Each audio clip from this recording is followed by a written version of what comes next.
On my first week in high school, one teacher handed out a 20-point assessment test to see how much each of us knew about the subject.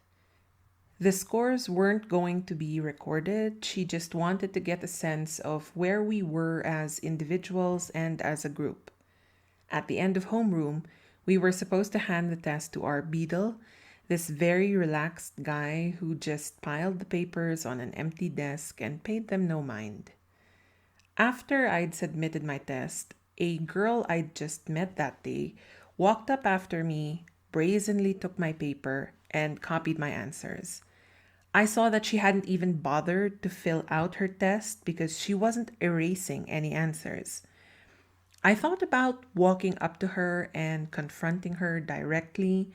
She was 2 feet away, after all. But this was 2001. Your smart older sister was an angry extra tween. And so I pulled up a chair, climbed onto it, and addressed my class. Yes, it was very cringe and vicious. I essentially gave a 10-minute oration about the ethics of not copying other people's work, particularly in the high hallowed halls of our esteemed institution, and how it's all right not to be that smart. I'd still respect you if you were honest and owned your level. Yes, I know how that last bit sounds. I stared at her the whole time I was doing this, and before I was done, she'd returned my test to the pile and erased all the answers she'd copied.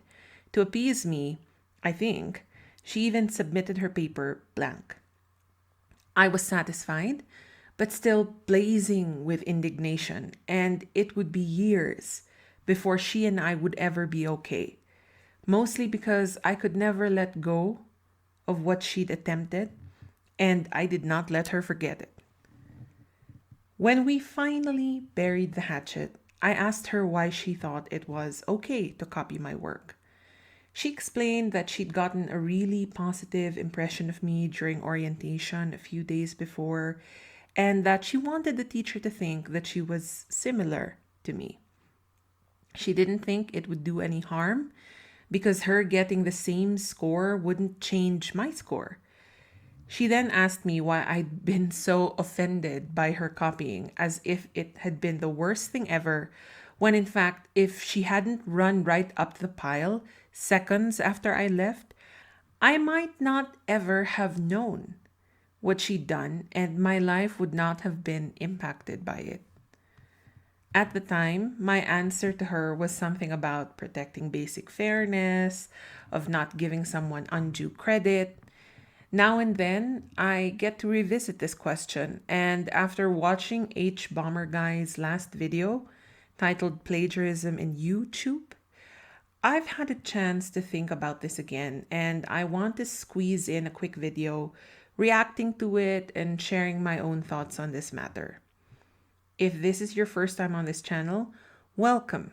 This is your smart older sister, and this is the latest installment of Y.S.O.S. Reacts.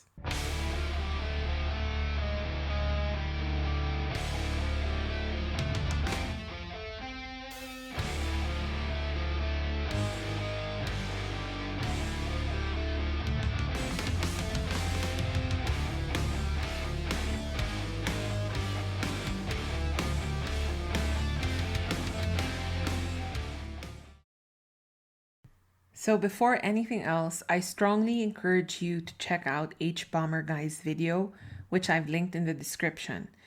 It's almost 4 hours long, which I know is a lot, but I don't really think there's a way to condense it and still do his subject matter justice. I listened to it while I was cleaning my house and wrapping Christmas gifts. Trust me, even if you don't multitask, the video doesn't feel like 4 hours. By the time he was concluding, I thought only an hour had passed. For that reason, I won't do a detailed recap of the video here. I will say that Harry does call out several big YouTube channels for plagiarism, notably Philip Musin, Illuminati, The Internet Historian, and especially James Somerton. While some of those YouTube channels' infractions are years old or they've already taken professional hits because of their behavior, it remains to be seen whether there will be fallout from Harry's video for some of these people. As of this moment, when I'm reading my script, I haven't seen any responses from the people who were called out, and I don't know if their fans will be swayed by the indictment. And while the video is an indictment of these YouTubers, I think fundamentally it's an indictment of plagiarism, and these YouTubers are just examples of how people can not only get away with it, but profit massively from this unethical behavior. I think if Hbomberguy's purpose was to expose YouTubers for plagiarizing, he'd have to post a 4-hour expose every week. I don't know what his process is, but I think he picked the YouTubers he did for his video precisely because he was trying to make a broader point of how wrong, damaging, and diminishing plagiarism can be, and how even your faves can fuck up massively in this respect. I read some of the discourse about Harry's video on Twitter, and when I was checking to see if there had been any response from any of the YouTubers he called out, I saw some comments from their fans defending their faves, understandably. Some people were dismissing the plagiarism, proudly stating that they didn't care, but a lot more people were trying to rationalize the behavior as not technically being plagiarism because the plagiarist later made some form of attribution to the original author, and the original failure to attribute was obviously inadvertent. Critics will insist that the plagiarism is why YouTube took many of these people's videos down for copyright infringement. In many of the ensuing arguments, it's clear that some people don't quite understand plagiarism or how it relates to copyright infringement. To be clear, they are not the same. Both are bad in varying degrees, but they are not the same. The particulars of copyright infringement are defined differently domestically, and if you want a broader scope of the rights granted to creators of literary and artistic work, I suggest you read the Berne Convention for the Protection of Literary and Artistic Works, apart from your own country's law on copyright.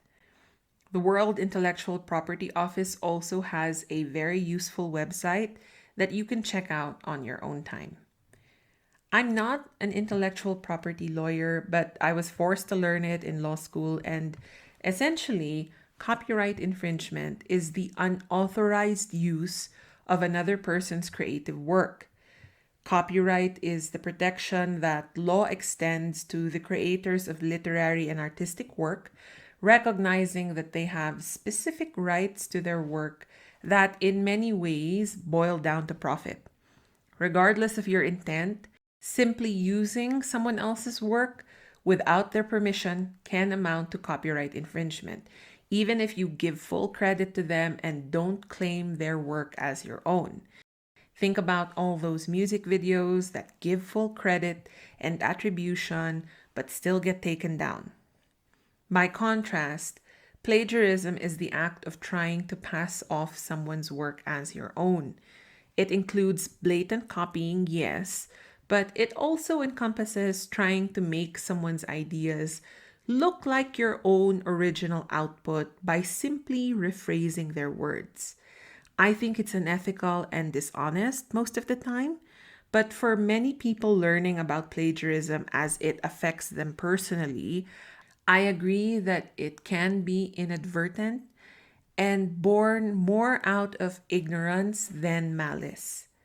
For example, one time in university, I had to write a paper with 4 other people, and we drew straws to determine which part each of us had to write. I got assigned the review of related literature section, and when we were putting our parts together, one group member criticized me for putting in so many block quotations and in-text quotation marks. He felt that it was unnecessary because the whole section was a review of related literature. It was obvious and didn't need to be said that none of the ideas there were our original thoughts. And the quotation marks and text blocks, according to him, looked ugly. I had always been taught that not putting quotation marks on copied text was still plagiarism, even if you footnoted it. Similarly, rephrasing something you read from someone else is still plagiarism if you don't footnote it. The whole point of attribution is admitting that this thought did not come from you. If you copied specific words and phrases, use quotation marks and cite your source. If you rephrased, cite your source. I refused to change how I wrote the segment, and he whined endlessly about it on Yahoo Messenger over the week that we were editing, so much that one of our other group members asked me to consider his suggestion. Thankfully, our argument was settled before we had to submit our paper because another group of students in another class were brought up on ethics charges for plagiarism. One of them, the one who had been assigned to write the review of related literature, was later expelled for failing to properly attribute 6 pages worth of text to the group's sources. The other people in his group failed the class, and their transcripts, as far as I heard, were also marked with references to the incident. Was I glad to be right? Absolutely. But more than that, I appreciated the apology I got from my group member who really didn't think it constituted plagiarism to not use so many quotation marks and text blocks when we obviously weren't claiming these authors' works in our review of related literature. We weren't intending to pass off their work as our own. And to be fair to him, if I'd agreed to his suggestion, it's possible that a less strict professor would read that section and assume from its title that none of those pages were our original thoughts. So, yes, intent is definitely a consideration when we're discussing plagiarism, and the difficulty in ascertaining that intent is why I think it isn't an offense on its own, unlike copyright infringement. In certain cases, you might be able to file a claim for damages if you can prove that a person copied your work and deliberately tried to mislead people into thinking it was theirs for profit or some other gain. If it reaches the threshold for copyright infringement, it's a bit easier to make that claim.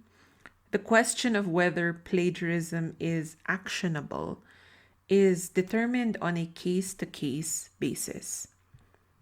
In the case of each YouTuber called out by Hbomberguy, you be the judge. In my opinion, a few of them probably didn't think what they were doing constituted plagiarism until they were called out. Maybe they were thinking along the lines of copyright law, that maybe they'd added enough to the written material they stole for their video for it to be transformed into a whole new work. It's impossible to know where their hearts were, so the best we can do is infer from their subsequent actions. For the most egregious example in Harry's video, namely James Somerton, considering the repeated acts of plagiarism over the years, it's pretty reasonable to have the opinion that he does not care about the ethics of passing off someone's work as his own. Whether he faces legal consequences for his behavior remains to be seen. But if I were an IP attorney, I'd be very excited to talk to the people whose work he took. Now, if your work has been plagiarized, I do suggest consulting with an IP attorney to determine your options. not just because I'm devoted to my profession and want IP attorneys to get work, but also because that visceral, go for the jugular reaction you get when someone takes credit for what's yours can definitely cloud your judgment, and you need someone educated, professional, and objective to help you see the best way forward. In academic settings, there are established protocols for reporting plagiarism, but outside of academia, things aren't as clear. I also think that it's important to do your best to hold yourself accountable and avoid committing plagiarism. There are thousands of guides online, including on YouTube, about what you can do to avoid even inadvertently copying someone else's work. I'm pretty neurotic, and even I wonder now and then if I didn't attribute something to someone else as clearly as possible, especially on YouTube when I'm discussing someone else's ideas and trying to get them right without using block quotes. One reason I've taken to having a photo of their work up is to make sure no one misunderstands that I'm claiming their ideas as my own. In a paper, you can just use a footnote and be assured that your reader understands that you're adopting someone else's thought in your own words. But in video format, you might not hear that I'm paraphrasing. It's a lot more work, and I get that many times plagiarism is just the result of not wanting to be inconvenienced into giving proper attribution. But consider how it might feel to be on the receiving end of that. About a year into the pandemic, I had the idea to start a media blog. It was doing okay in terms of views, and for about a year and a half, it was really fun to just write about media products that I liked, among other things. Early this year, a friend who reads my blog sent me a link to a website in another language that I neither speak nor read. I'd been seeing a lot of regular viewers from this country whenever I check my blog analytics, which I found really interesting because this country's internet protocols are restrictive, to say the least. In any case, as soon as I scrolled through, I saw that whoever was running the website was reposting my work, translated to their language and unattributed. They used my photos, and even just running the site through Google Translate made it clear that they were reposting my translated work alongside what I hoped were their own original posts about media particular to their country. So even though Google Translate isn't perfect, I could see as soon as I ran the site through Google Translate, it was like an almost word for word copy. Luckily, there was a contact option for the site, and my friend, who speaks and writes their language, reached out to the site owner. They replied immediately and apologized, which was great. And they said that they weren't earning from reposting my work and only wanted to share my work with other people.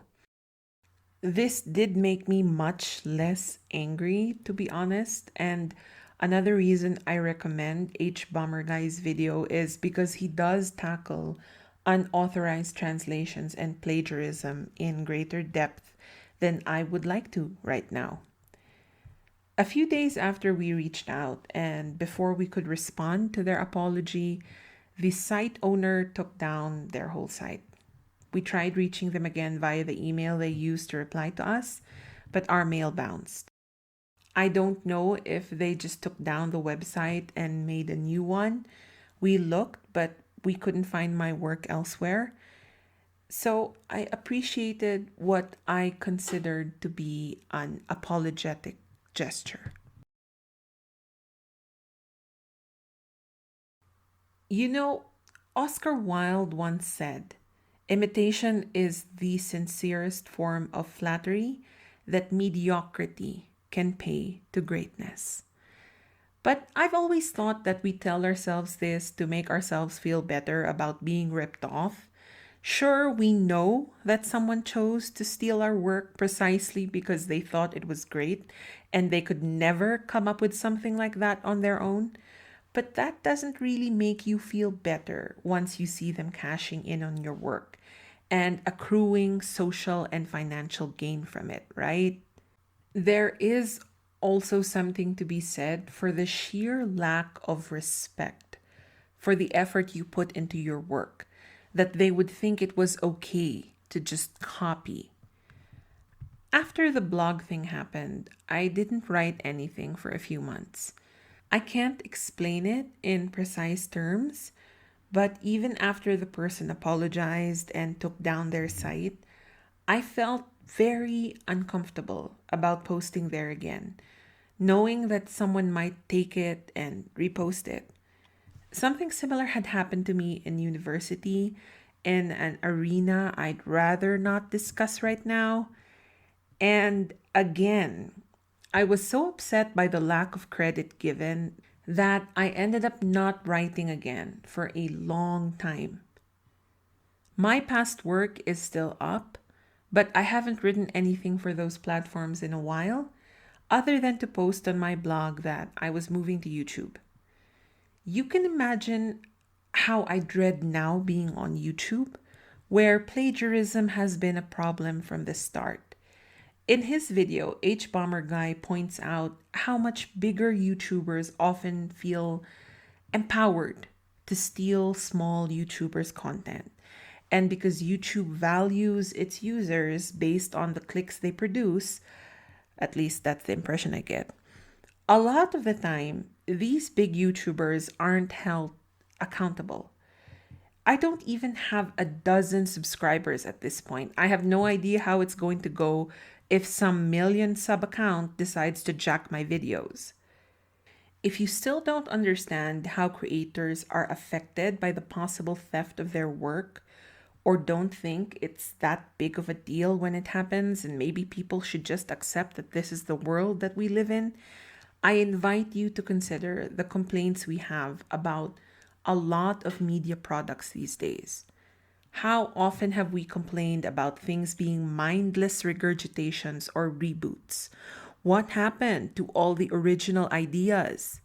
Well, good original ideas are scarce and often live in that gray area of concepts until they're translated into writing, which is where I'd like to conclude this video. A few people who've rushed to defend their faves in the aftermath of Harry's video have bizarrely tried to dismiss the importance of the written work that was stolen for their faves videos. At worst, they're clearly being disingenuous, but at best, they seem unbelievably ignorant about just how essential good writing is to almost every creative endeavor. Hollywood just got out of a writer's strike. If you're one of the people who doesn't get it, I strongly suggest you look up material about that to help you understand why writers going on strike can paralyze work in that industry.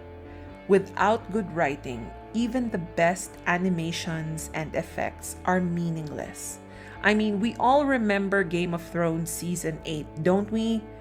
Remember how much we loved that show when George R.R. Martin, the writer, was involved? If it's so easy to do and not that big a deal, then do tell. Why don't these plagiarists write their own shit? And yes, that's really the end of the video. I was big mad.